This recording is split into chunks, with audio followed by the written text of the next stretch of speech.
নমস্কার। তা লোকসভার ভোটে আপনি কোথা থেকে লড়ছেন? লোকসভা ভোটে আমি বাড়ি থেকে লড়ছি। না না, আপনি কোন পার্টিতে আছেন এখন?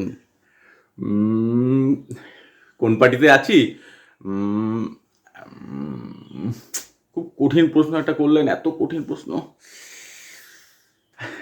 বয়স বাড়ছে তো, ঘন ঘন দল বদলাতে হয়। এত কঠিন প্রশ্ন করেন না আপনারা, সত্যি। দাঁড়ান দাঁড়ান, মনে করে বলছি, দাঁড়ান একটু দাঁড়ান। হ্যাঁ, বর্তমানে আমি বেগুনি দলের রাজ্যস্তরীয় মুখপাত্র। এটা মানুষের মনে সবসময় একটা জানার ইচ্ছা, আপনি বেগুনি দলে কেন এলেন? কেননা চপের দল আমাকে ঢপ দিয়ে আমার জায়গায় সিরিয়ালের হিরোইনকে বিধানসভার টিকিট দিয়ে দিল। আমি সারা বছর যাদের হয়ে পেঁয়াজি করলাম, সময় আসতে তারাই বাসি তেলে ভাজা ফুলুরির মতো আমাকে ছেঁকে ফেলে দিল। ও, আপনাদের এজেন্ডাটা কি বলুন? দেখুন, লাল, নীল, হলুদ, কমলা দল করে আমি এখন কোন দলে যেন? বেগুনিতে না? হ্যাঁ, বেগুনিতে। বেগুনি দলই হলো আমার আদর্শ, এবং যতকাল বাঁচব ততদিন বেগুনি দলই আমি করব।